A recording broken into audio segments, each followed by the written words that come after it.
There comes a moment in every life when the weight of this world presses down so heavy, it feels like your very soul is dragging across the ground.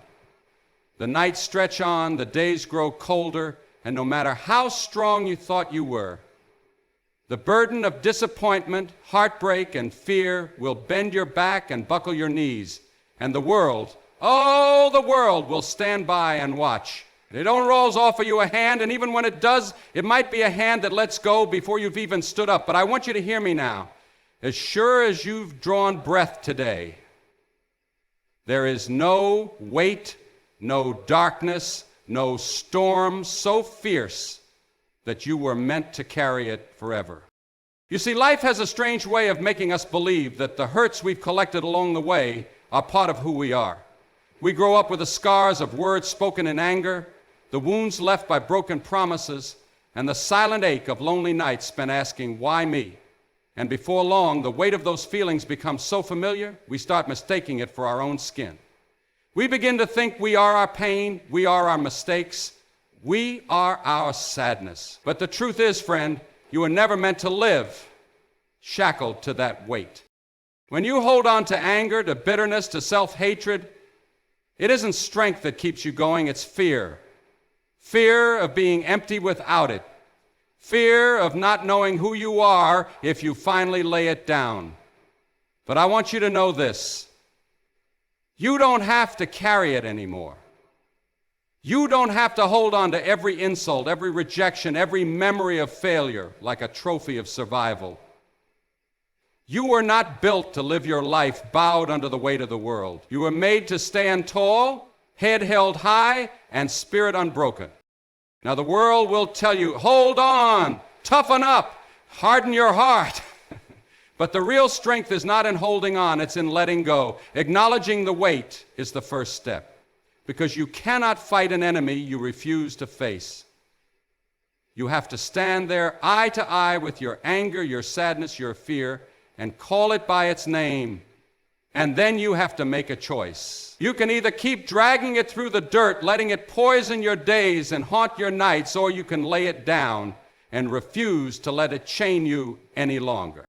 Don't let anyone convince you that carrying pain makes you noble. Pain is not a badge of honor. Pain is a teacher, yes, but it is not your master. You were not put on this earth to walk around in defeat, crushed under the pressure of everything that ever went wrong.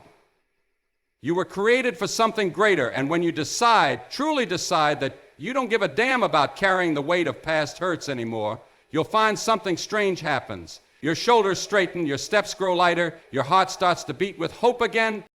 The world may still toss its storms at you, people will still fail you, life will still bruise you, but when you stop giving power to the weight, it loses its hold. When you stop allowing the voices of doubt and the shadows of yesterday to whisper in your ear, you begin to hear something else. The sound of your own soul waking up. The sound of courage rising from the ashes of defeat. The sound of peace whispering, you are. You are. So don't let the weight fool you. Acknowledge it, yes. Look it square in the eye. But don't you dare let it chain you to the ground. Because the day you stop giving a damn about the burden that was never yours to carry is the day you start learning to live. The day you stop treating your wounds like anchors is the day you start to fly. And that, my friend, is what you were made for. You were made for freedom, for light, for life, not for change. And it starts with the choice to stop carrying the weight that was never yours to keep. 1/2. Everywhere you turn, the world tries to convince you that how you feel is who you are. You wake up with sadness, and you start to believe you must be broken. You walk through a season of loneliness, and you start to think you're unworthy of love. The weight of anger grips your chest, and you start to label yourself as bitter. But I want to tell you something plain and clear. You are not your feelings. You were never your feelings. Feelings are visitors, and just like the wind that blows through the trees, they come and they go. Some days the sky is clear, and some days the storm rolls in. But the sky itself is never destroyed by the weather. You are that sky. You are the space beyond the storm. You are not the fear, the anger, the heartbreak, the confusion. You are not the dark nights spent tossing and turning, wondering if you'll ever feel peace again. Those are moments. They are seasons. They are real, but they are not permanent. Your identity is not wrapped up in whatever emotion is shouting the loudest on any given day. And the world will try to label you by the lowest moment you've ever walked through. It'll try to define you by your past, by your mistakes, by the weakness you showed when life knocked you off your feet. But that's not who you are. The trouble with feelings is they are loud and they are convincing. They wrap around your heart and whisper lies that sound like truth. They tell you that because you feel unloved, you must be unlovable. Because you feel hopeless, there must be no hope. Because you feel like a failure, you must be one. But feelings are not facts. Feelings are the weather. You are the sky. And the beautiful thing about the sky is that no matter how heavy the clouds are, no matter how dark the night, the sun still rises. The light still breaks through. You are not trapped by your feelings unless you allow yourself to believe the lie that they are permanent. And too many people spend their lives building homes inside temporary emotions. They set up camp in the land of sadness and call it their identity. They chain themselves to their anger and call it strength. But the truth is, you are more than the storm you're facing. You have a value that feelings can't touch. You have a worth that no heartbreak, no rejection, no failure can erase. You are not measured by how low you've sunk, but by how high you are capable of rising. And the only way to rise is to stop giving your feelings the final say. Stop letting your emotions drive the car of your life. Acknowledge them, learn from them, but don't let them hold the steering wheel. You've got to understand that feelings are part of the human experience, but they are not the whole story. Even on your darkest days, the part of you that is whole and unbroken, that part is still alive, still present, still waiting for you to notice. You are more than your sadness. You are more than your anger. You are more than the fear that sneaks in and tells you you're not enough. That is the truth that will set you free. When you start to see yourself this way, when you start to understand that emotions are passing shadows, not permanent identities, you begin to walk lighter. You stop gripping so hard to the feelings that were never meant to define you. You begin to see the strength that was always there, buried under the weight of temporary emotion.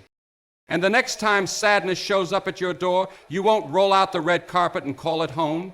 You'll let it pass through, knowing it has no power over who you are. The next time anger burns in your chest, you won't let it take the wheel and drive your life into destruction. You'll breathe, you'll pause, you'll remember.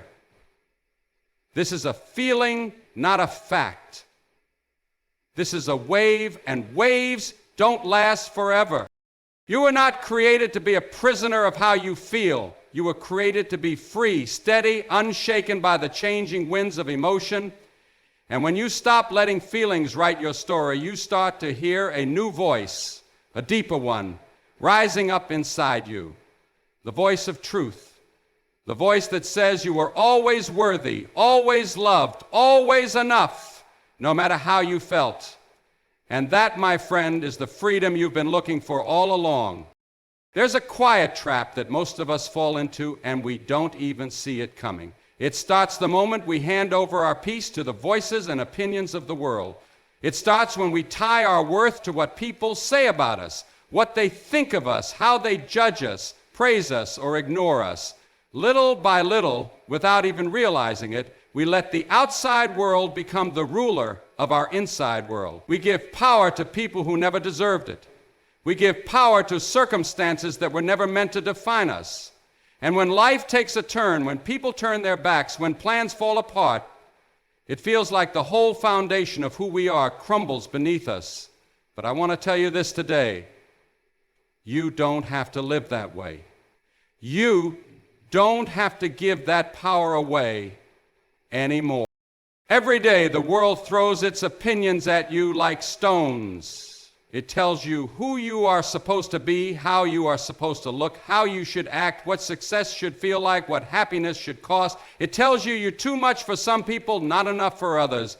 It tells you your worth is tied to how many friends you have, how much money you make, how much praise you collect. But those voices are liars, and the longer you listen to them, the more you forget your own. You have to reach a point where you stand up inside yourself and say, no more. No more handing over my peace like spare change to every person who disapproves of me. No more letting my joy swing like a door on the hinge of someone else's mood or opinion. No more giving away control to things that were never meant to own me. You see, there's a freedom that comes the moment you stop letting circumstances write your story. Circumstances change, people change, the world changes, but your worth does not. You are not a puppet for the world to pull the strings on. You are not a leaf blowing whichever way the wind decides to push you. You are more than your last mistake, more than your last success, more than the opinion of strangers. The moment you stop giving power to what others think about you is the moment you begin to walk in peace, real peace. Because the truth is, people will always have something to say. Let them talk. Circumstances will always rise and fall like the tide. Let them come and go. You were not created to be at the mercy of those waves. When you stop feeding your mind with the opinions of others, when you stop measuring your days by temporary wins and losses, you begin to hear the quiet voice of your own soul, the voice that reminds you who you've always been, beneath the noise, beneath the chaos. The voice that whispers, you are enough, not because the world said so, but because you exist. That voice is the only one worth listening to. And I know it's not always easy. I know the world can be loud and people can be cruel and life can knock you flat on your face. But the day you decide to stop giving your peace away to every storm, the day you decide to stop letting the approval or disapproval of others shape your heart, that's the day you begin to truly live. That's the day you take back the power you were giving away without even knowing it. And once you make that choice, the world doesn't get any quieter, but you do. Your mind finds calm. Your heart finds strength.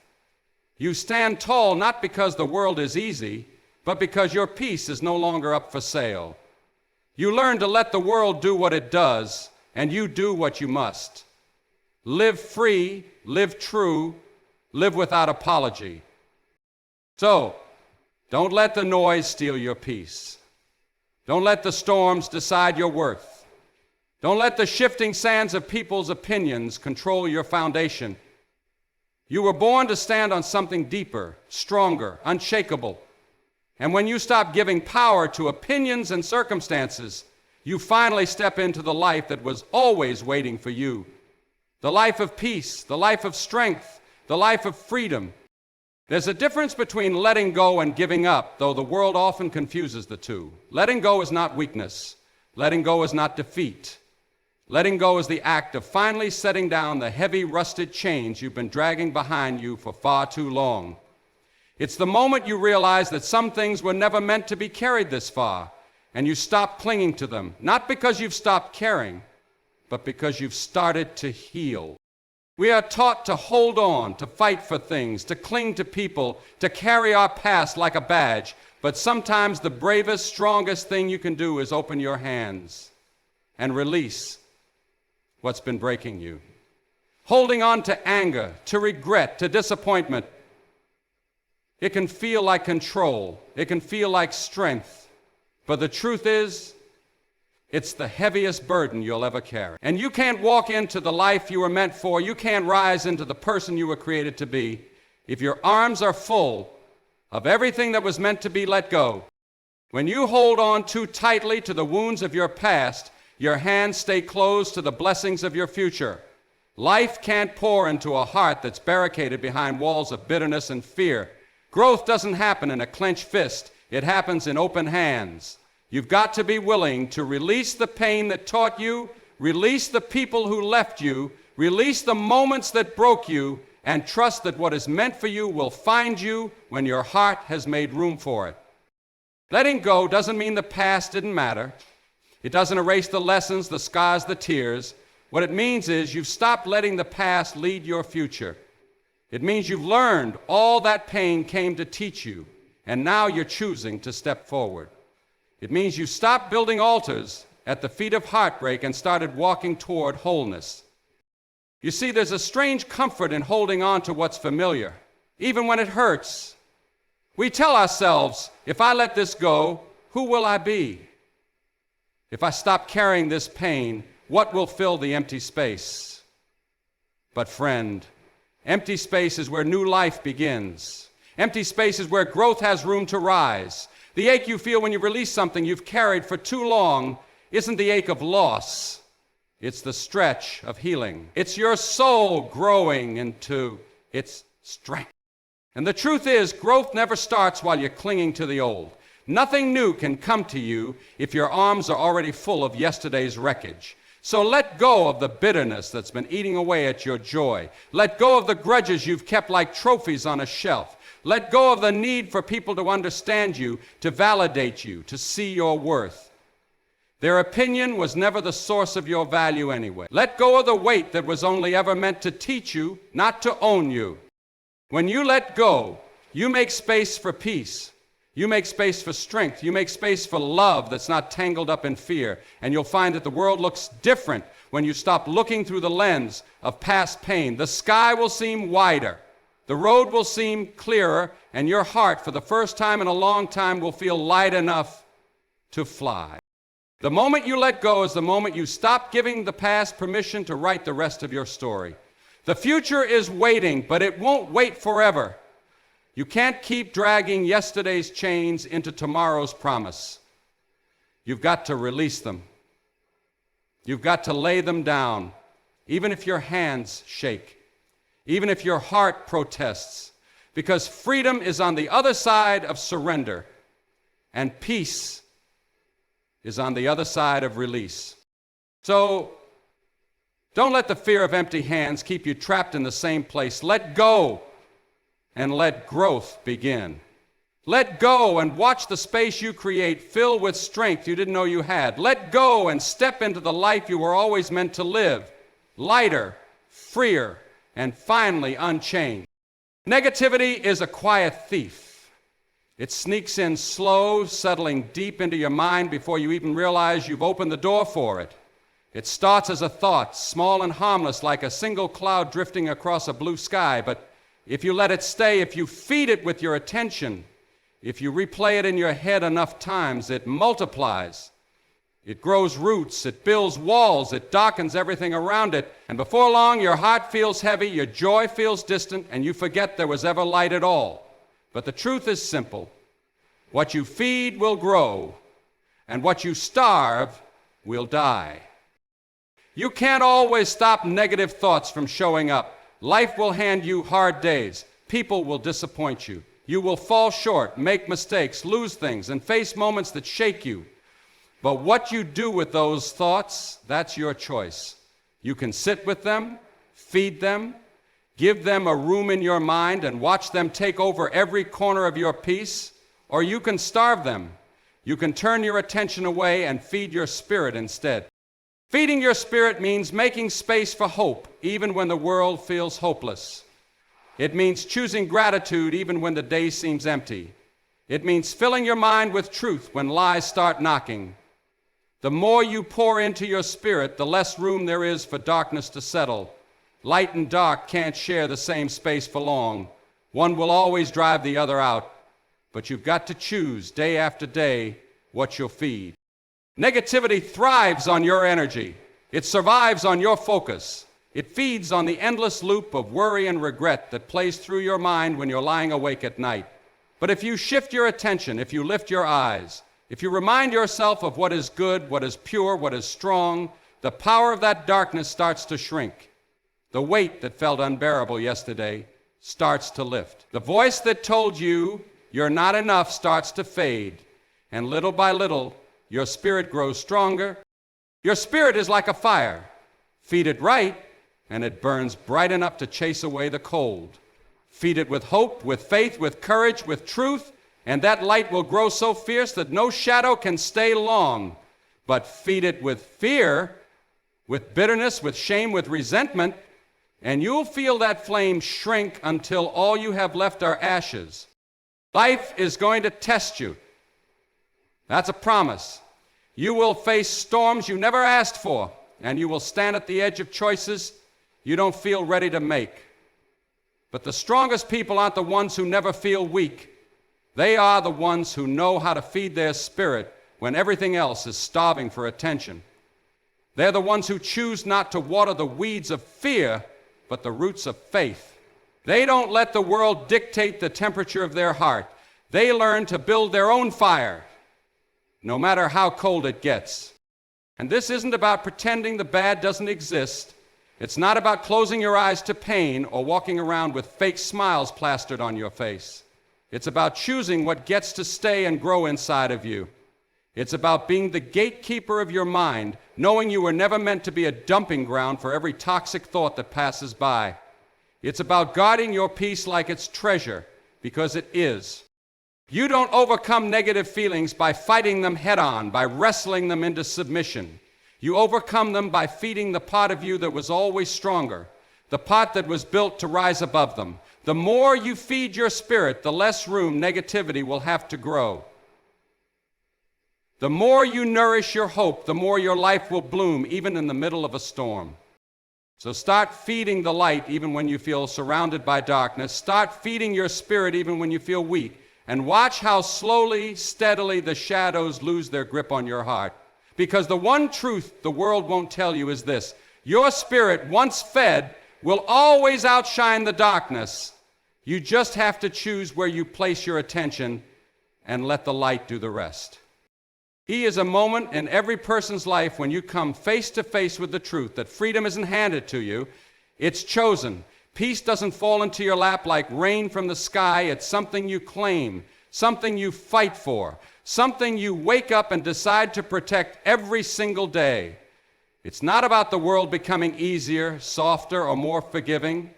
It's about you becoming strong enough, clear enough, and bold enough to decide, I'm done giving my energy away to what I can't control. Because here's the real heart of it. The world will always have its storms. Life is going to throw things at you. People will disappoint you. Some will betray you. Others will misunderstand you. The unexpected will knock on your door when you least expect it. You'll lose things. You'll lose people. You'll lose pieces of yourself that you thought you'd never have to let go of. But peace was never about living a life untouched by hardship. Peace is about learning to stand steady no matter what life hands you. And the way you stand steady is by understanding what's yours to carry and what's not. The world is full of people dragging around burdens that don't belong to them, trying to fix what they never broke, trying to control what was never in their hands. The more you try to control the world around you, the more your spirit grows restless. The more you try to predict every outcome, shield yourself from every disappointment, avoid every failure, the more you tighten your grip until your whole life feels like a clenched fist. But peace lives in the open hand. Peace lives in surrender. Not the kind of surrender where you wave the white flag and give up on life, but the kind where you stop wasting your strength on things you were never meant to control in the first place. You can't control the weather, but you can anchor your soul so the storm doesn't carry you away. You can't control people's opinions, but you can decide their words won't shake your worth. You can't control the future, but you can live fully in the moment you've been given and trust that whatever comes next, you'll meet it with strength. There is power in letting go of what you cannot control. There is power in walking away from the endless battle to fix every broken piece of the world around you. When you stop trying to carry it all, you find you can finally stand tall. When you release the grip you've kept on things beyond your reach, your hands are free to hold on to what matters. The present, the truth, the peace that was always waiting beneath the noise. And the best part of all this is once you stop spending your energy on what you can't control, you'll finally have room to pour that strength into the things you can. You can choose kindness even when the world is unkind. You can choose growth even when the past tries to pull you backward. You can choose forgiveness, not for them, but for you. You can choose gratitude even on the days that feel empty. You can choose joy, not because life is perfect, but because you've decided to stop waiting for perfection. That's the real victory. Not a life free from pain, but a heart that refuses to be ruled by it. Not a world that never changes, but a spirit that stays steady in the middle of the change. The moment you stop fighting for control and start living from peace, you'll feel the difference in your bones. You'll breathe deeper. You'll walk lighter. You'll speak softer. You'll rise higher. So stop giving away your strength to things that were never yours to command. Stop letting your mind get tangled in what-ifs and maybes. The world will spin, storms will rise, people will come and go. But you, my friend, you are the constant when you choose peace. And when you walk in that truth, you'll find the world has a lot less power over you than you ever thought. Peace was never about the outside world changing. It was always, aboyur,